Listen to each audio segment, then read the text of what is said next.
In India, there's dozens of kinds of dals. Dal just means beans with spices and vegetables and seasonings in them. I make dal 100 different ways, so I try to never follow recipes. There's really no limit. You can make dal with just about anything you want.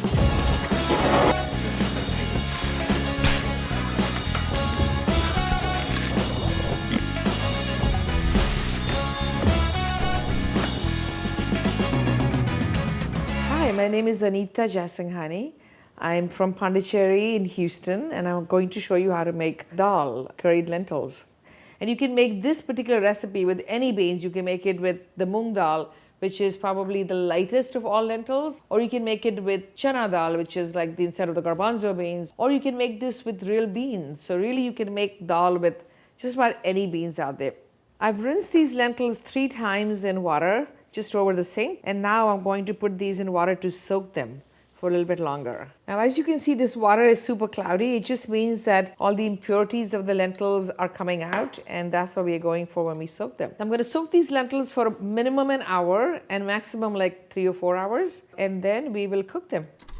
While the lentils are soaking, let's start cutting the vegetables. I'm going to first cut the curry leaves. And you could use these whole, you don't have to cut them. Sometimes you get really small, tender ones. They don't always need to be cut. When I moved here from India, I could not find these in Canada. I would bring dried curry leaves, clutching them with my heart, because that's the only place I could find them was in India. But now you can get curry leaves really at any Indian grocer. Now let's do the ginger. So I'm not going to peel the ginger. I'm just going to make slices and then chop it. I like a lot of ginger in my food, and I hope you do too. Ginger just has this incredible flavor and this bite at the end that I just crave it. It's something that and I know it's good for me, so I feel like I can eat lots of it and not feel guilty. I just love the flavor of ginger. I think if I was on an island left by myself, I'd probably take a big thing of ginger and grow ginger there. Okay, we are ready with this ginger.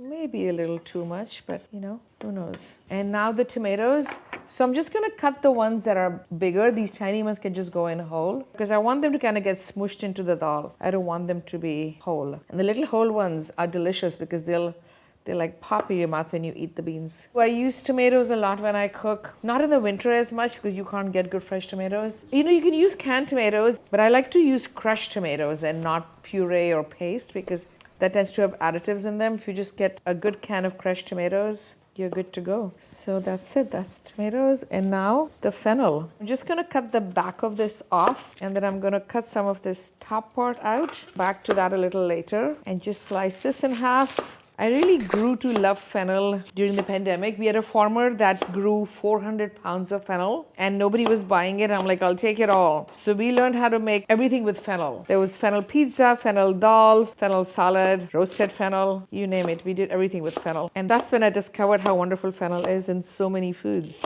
Okay, here's the fennel. The lentils are done soaking. It's time to go cook. Okay, I'm gonna start cooking now. And the first thing I'm gonna do is put the lentils with the water and bring that to a boil. And as soon as there's some foam on the top, which is usually the impurities that have on the outside of the lentils that you want to not eat, so I'm going to skim those with a skimmer. We want to get that foam out. It kind of makes you fart, so maybe not.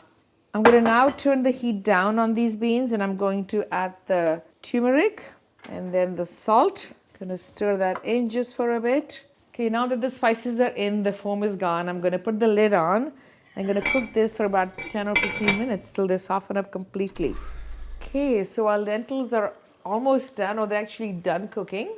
The water is almost absorbed. I added a little bit more to keep them moist. Now we're going to pop our spices and cook the vegetables and make a masala and then add that to the lentils. First, I'm going to turn this burner on and then put the ghee in here. And as soon as the ghee is hot, I'm going to pop these spices. Popping spices is a great way to bring out the flavor. You can do this with coriander seeds, fennel seeds, but the most common is cumin or mustard. Now I'm going to pour the cumin seeds in here, and you'll hear the popping. And now I'll put the curry leaves in here, and they will fry. And next I'm going to put the fennel. The popping is really fast. You don't want to do it for more than like 2 or 3 seconds, or the spices will burn, and then that'll ruin that. So you don't want to burn the spices. So at this point, I'm just looking for the fennel to wilt or to kind of soften a little. I'm going to add the chili powder and the tomatoes now. Giving the chili a bit of a stir because I want the fat on the fennel to get a red color. Now the tomatoes, turn this on high heat. I'm going to cook this until the tomatoes soften up.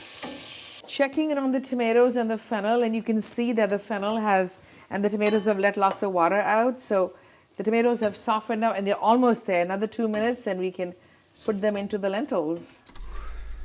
Okay, so finally the tomato and fennel masala is done. Pour this into the lentils. I'm going to bring this to a boil, let this simmer for 2 or 3 minutes. And finally, I'm going to add the ginger. I like adding ginger at the end so you can actually taste it in every bite you eat. And it's just a wonderful flavor. Ready, plate it up and eat it. Okay, the dal is ready for us to enjoy. Oh, it smells so good. Okay, I'm going to plate some up in here. You could do so much with this. You could add herbs, you could add, nuts on top, dry fruit. It's just no wrong way to eat dal. Eat it with rice, with bread. I'm gonna throw in some fennel fronds into this because this is what really gives it even more fragrance. Okay, we are ready to eat. Should I try it now? Super tasty. I can really taste the ginger here. So I'm first picking up the ginger because the ginger is so at the top of the flavor profile. And then I taste the tomato, I taste the soft fennel tomato, which is soft and kind of jammy. I love this. This is the kind of food I want to eat every day. I hope I've shown you how easy it is to make this dish. You can make it with all kinds of lentils, you can add other vegetables. It's fast, it's flavorful, it's just a great weeknight meal. I'm Anita Jaisinghani from Pondicheri in Houston. See you next time. Perfect. All right, let's cut.